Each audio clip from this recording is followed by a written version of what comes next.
Our Earth and our future is both in danger and in flux. Welcome to InFlux, the podcast where we navigate the different sides of climate change, from easy everyday changes to worldwide environmental impacts. I'm Carly. And I'm Camilla, and we're the innovation editors here at InFlux magazine. In our first episode, we're going to talk about being vegan, vegetarian, and pescatarian in college with our guests, Eva and Jessica. And then we're going to try out some of their favorite restaurants in the Twin Cities. My name's Eva, and I've been pescatarian for about three and a half years now. Originally, it kind of just started to happen on its own when I moved out of my mother's control for college, and then just happened. But my family has really high cholesterol in our family history, and heart disease. So that's kind of where it started medically, if I needed a technical reason, but then it just started to happen, and the more I looked into it, then I was okay, now I'm going to decide to do this for ever. Or not forever, well, for real. My mom uses this subscription thing called Sitka Salmon, which is responsibly sourced and farmed fish. And so every time I go back home to Illinois, she sends me back with a freezer full of fish. So I have my freezer is full of all different types of fish. And it's a lot of salmon, but then a bunch of different types of whitefish. And so I feel I'm lucky because I don't really have to deal with buying any of it here. I really like Trio plant-based. I get the mac and cheese and then a bowl of chili, and then I put it into one big bowl together. And I make chili mac. And then their french fries are good. My name is Jessica, and I have been vegan for a total of 6 or 7 years now. After becoming vegan, I've become more knowledgeable on a lot of different animal rights issues, and I've kind of become a little bit involved in that, but that wasn't the reason for the beginning. It was a bet from my friends. I had been vegetarian for a really long time, and one of them was I bet you can't be vegan for 2 weeks. And then I tried it. I really liked kind of eating that way, and it just kind of stuck with me. My favorite part is just the energy. I feel really just energized all the time, just ready to do anything. Also, I'm sure a lot of us have lactose intolerance, so that's no longer an issue, which is great.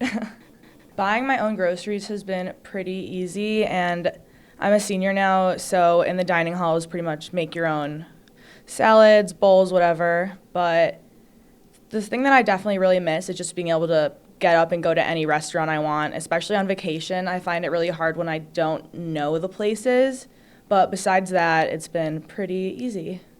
One of my all-time favorites, it's not an all-vegan place, but they have so many options, so I like it because I can take my whole family, but it's French Meadow, and I know they cater to the Rec, which is really nice, and then they also have some locations in St. Paul, and then I think Uptown. They have a really good pasta dish. Their menu also rotates because they do what's seasonal and what ingredients they can get, because it's a really big farm-to-table thing.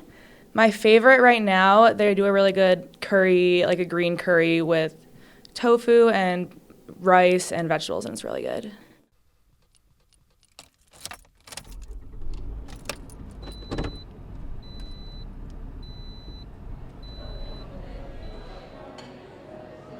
So we have just grabbed our food from both Trio Plant-Based and the French Meadow Bakery and Cafe. Both restaurants are located in Uptown Minneapolis. And honestly, I'm a fan of both of them. They were both really cool. Yeah, I really liked them, and they were a decent price point for being organic and vegan and plant-based food. Mm-hmm. I don't know, I always go in expecting it to be super expensive, and I'm oh my god, it's going to be $30 for one thing. But it was 14? Yeah, I would say each thing on average was between 12 and 14. Yeah. And then just for full disclosure, we also got some strawberry lemonades from Trio, which they're amazing. Look pretty bomb to me, and they were $4 each. Yeah. So I feel that's an average drink price. Yeah, that's pretty good. Who knows? They're all organic. Yeah. Very tasty. But because we are sitting here, and it is a beautiful day outside, and we're in Uptown, we are headed to Pâté Macasca to hang out and eat. But before we do that, we just wanted to do a little blind tasting of all of the foods. Yeah. All right. What should we try first? Okay. Let's do Trio. Okay. So Trio is an exclusively all vegan restaurant, which means that they do not include any real animal products. So like cheese, eggs, any meat, obviously, dairy products. Yeah. Yeah. So let's try it. We did get the chili mac with bread. What is it? Cornbread crumbles on the top? Yes. Yeah. It was an extra $1, but it felt necessary. But it felt like so I we was like, needed. okay, Yeah. I think we need it. All right. At the same time. Should we do it? Okay. All right. Okay. Ready? Yeah. Oh no, I don't want my chewing mouth sounds to be here. I'm nervous. Oh, That was so good. that's so good. Eva, great choice. Yeah, Great seriously. choice. Oh, the only thing is it is tree nut based. So that's the only thing is if you do go there are a lot of things that are based in tree nuts, and they have it all listed on the menu. It's very like organized and precise. Yes. Because I was gonna say it does taste like a little bit nutty, but it's good. But it is good. It like Like, fits it's all of the other flavors. Yeah. And I feel like for me, like I've had vegan cheese in the past, but these cheeses don't Right? like. Don't taste super vegan. Yeah, they don't Because you know, taste super vegan. sometimes you get the vegan cheese and it's like dust, and you're like, okay, this does not The make texture's sense. wrong. Yeah. Yes, that does not taste like cheese. Yeah. That's really good. Mm-hmm. All right. So now I have the stuff from French Meadow. So let's do Okay. the green coconut curry. Yes, which is with Jessica's Jessica's choice. recommendation. And then I also, because I am vegetarian, I grabbed Yeah. my favorite thing from there as well because it is a great spot. I'll give it that. Yeah, this is exciting for me because I've literally never been to either of these places. So I'm always up for just like going to do new things and try new things. This is equally as fun for like multiple different reasons. All right. My goodness. Oh my god, this looks so good. That looks so good. Okay, I feel like How should we do this? they have the curry and the rice separated. Do you want to? I don't know. Do you want to do like a scoop of rice and then? Yeah. I don't Okay. know. I'm nervous. Yeah, I know. I'm like, if you I don't spill know if it's it's gonna work fine. yet. I don't want to spill in the car though. We gotta game plan this really quick, guys. Okay. It's So right off the bat, this curry looks like, oh my gosh, like cauliflower, broccoli. a beautiful color, also. Purple Can I just say cabbage? that? Yeah. Oh my Yeah. goodness. Okay. Oh, I Ready? paint my room this color. All right. Cheers. That was really good. Another great choice. I just spilled some on my sweater. Mm. Oh no. Oh It yeah. has like a little bit. I like that aftertaste. It's really good. I think for this one feels, not that they're not both super healthy because they're vegan, both vegan foods. Yeah. But this one feels like healthier to me. Like, Yeah, I'm I feeding think- it and it's more like veggie filled and stuff. Yeah, I think because also Trio, their whole brand is like soul food. So they try to make vegan like comfort foods. That's also Which true. I think is the difference. And then French Meadow is a combination of vegan, vegetarian, like gluten-free, and then just normal diet foods. Yeah. But But they're, it's all organic and natural? yes, yeah, they are. I think like Jessica was saying, they specifically like make dishes in each season that goes with the available like vegetables at that time. This is really good. I feel like I can't stop eating it. Oh my god. That is really good. I'm so sorry. I just spilled a little bit. Okay, and this last one is my personal favorite, one of my top favorite vegan/vegetarian options, which is their Earth Wings from French Meadow, and they're basically deep fried cauliflower that kind of like replicate chicken wings. Yes. I'll just let you know right now that they are mighty tasty. So these are an automatic 10 out of 10 for you, I'm assuming. I know, I can't really judge these ones. That's not really fair, but I feel like I don't even need to try them because I just know they're going to They be just good. like- Yeah. Cheers. cheers. That's a really good, like, outer. Yeah, that's really good. 10 out of 10 for me. I like them. I'm not vegan. I'm not vegetarian at all. I don't know. I tried to be in high school, but my dad made a lot of my food. Or, like, he cooked for my whole family. And he was like, I'm not doing that. So if you do it, you have to do it on your own. And then I had no time. So I was like, okay, never mind. And then I also took AP Environmental Science. And I actually was vegetarian for 2 months at the end because we watched Cowspiracy. It's this documentary on Netflix. Came out in like 2014, I believe, and it's all about like CAFOs and how like the industrial beef like process is so bad for the environment, and it's so bad for like humans too. And it's like, I think it's like regarded as the like documentary that will make people turn vegan. And so everyone in my class watched it and we were like, oh my god, this is terrible. And we kind of had like a challenge to become vegan or vegetarian. Half the people in class were already kind of vegan or vegetarian, but the rest of us were like, yeah, that was disgusting, so we're gonna try to make it work. And then at the end of our like year, it was like we had this little like vegan party and all tried to like bring in vegan food. I sadly did not stay vegan because I went to the doctor and they were like, you have too low of iron, you need to fix that. And I also didn't take my iron pills, so I was like, okay, that's fine. But I also, like, now that I'm in college, I don't like cooking with meat. I don't like having to like touch it, and like it kind of makes me nervous to like make sure that I'm cooking it correctly. Like when I do cook with meat, I'm like using the meat thermometer every like 5 minutes, and I'm like, oh my god, I have to check, I have to make sure it's fine. So I kind of just, I don't really eat a lot of meat now anyway. I don't really eat a lot of poultry products or dairy products, actually. Now that I think about it, maybe just like butter. But like as for milk, I do almond milk. Sometimes just like, what is the other? Oat milk. Oat milk, yeah. But I don't know. That's my go-to for I sure. also get nervous because I always see so many things where it's like, almond milk is so bad, it's so unethical, they treat the workers poorly, so much water consumption, and I'm like, oh my god, I can't choose between the two, but Yeah. I like the taste of it more. And also, when I think about it, it's like it's less water usage than actual like cow farming. So I'm like, you know what, the lesser of two evils at this point. I'll take it. Right. No, it's funny that you bring up that documentary because I remember seeing Food Inc. Oh my god, yeah, I've watched that too. Like years ago, and that was like one of the first things that was like, ugh.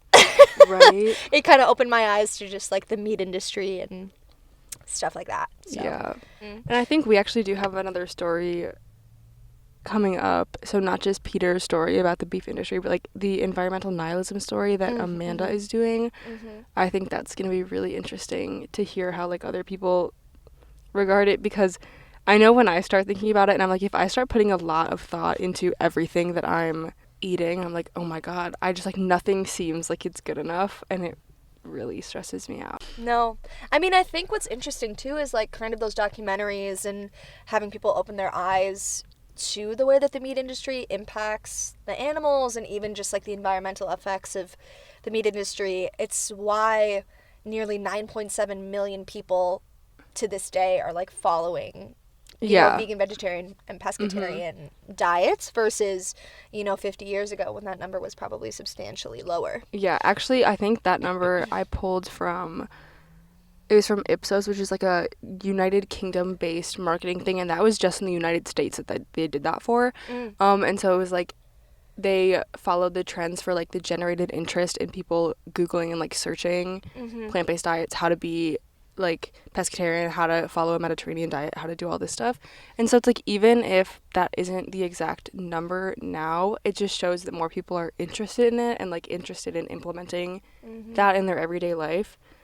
The way I view it is like, even if you're just doing a little bit at a time, or if you're eating meat, or like you're eating like beef, for example, I feel like beef is like the biggest like livestock horror story that you could ever hear about. Even if you're just getting like pasture raised, grass fed beef, like that already is way bigger of a difference than any sort of industrial like beef plants. Like I just think it's so much better. So it's like, you don't have to do everything all at once, you can do a little bit. So I have been vegetarian. I'm going on 2.5 years now, and honestly, kind of based on what we're talking about, I kind of got into it because of the environmental impacts and just like the meat industry in general, how, inhumane it is to the animals and the mass producing and like the food that they're given and all of that stuff is just so, it's really bad all in total, and which is, the big main reason why I ended up going into vegetarianism in the beginning. And it's kind of ironic because I've been vegetarian before in my past as well, And this time I was like, I just want to beat my old record. I want to like Yeah. I want to do Make it. I it a know I can do competition. it. Yeah. And at this point, I kind of just see myself staying vegetarian until I get to like a financial place where I can either buy meat from like a farmer that I know or like a responsible source that I know is ethically like farming the animals. Just because, I mean, from the environmental impacts, like the meat industry and livestock is responsible for 14.5% of all global greenhouse gases. And that, global warming is a thing that our generation specifically and like the next few generations are really going to have to come up with a solution for. And I think one of those solutions is going to come down to livestock.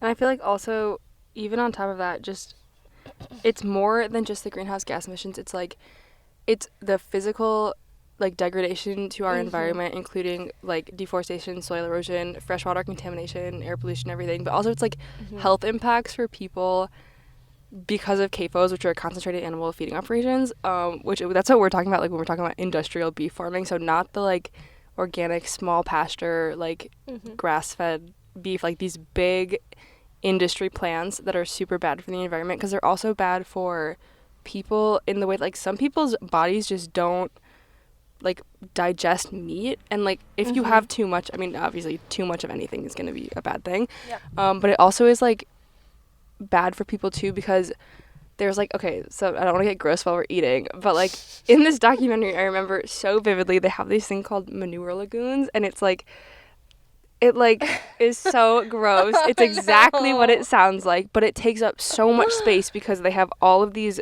cattle just in one spot. Or they exist for like pigs too, and basically any other animal, but like cows just take up so much space. Like also they take up so much space, so much resources like water and so much feed to get so little product in comparison. Where like chicken, for example, is like super easy because you can give them like barely any food, and like then you can just kill them right away, and it's like, okay, it's fine.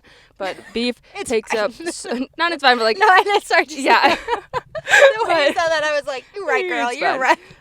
But beef takes so much more because you have to actually like grow them up and like mature them before you can like slaughter them.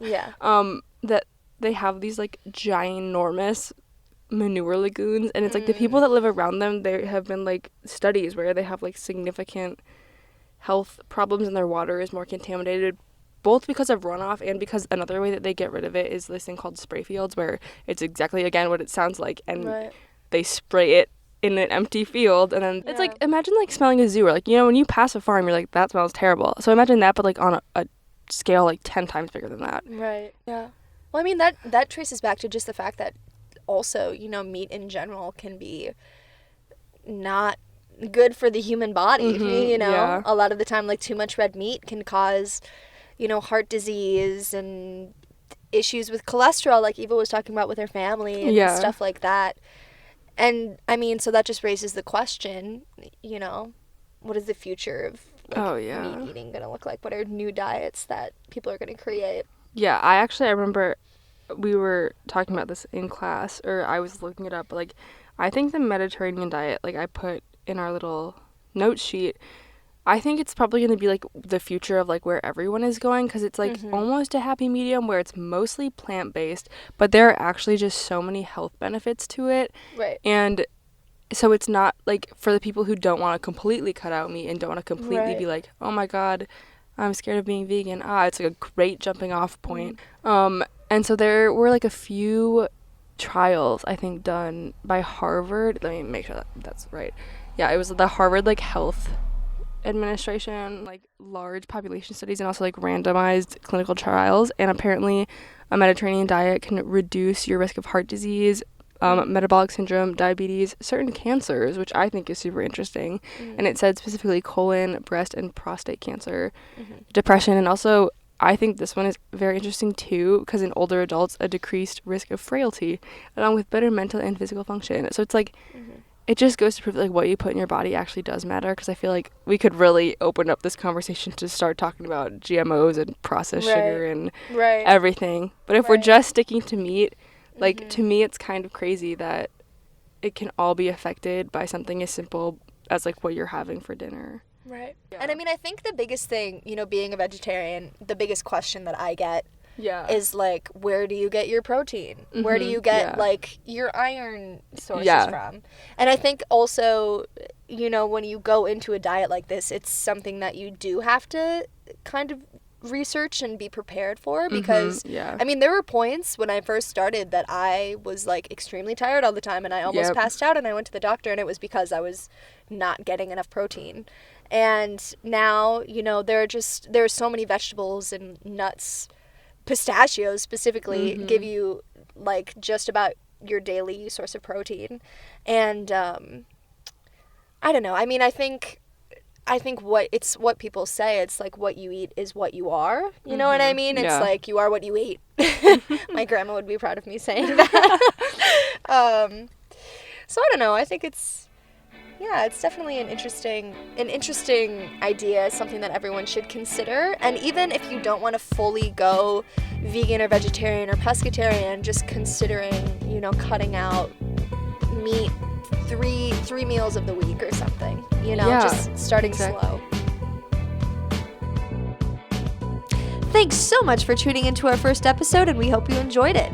Stay tuned for more InFlux podcast episodes about the environment and climate change. If you're interested in learning more about how the meat industry, specifically beef, harms the environment, be on the lookout for Peter's story on our website and in print.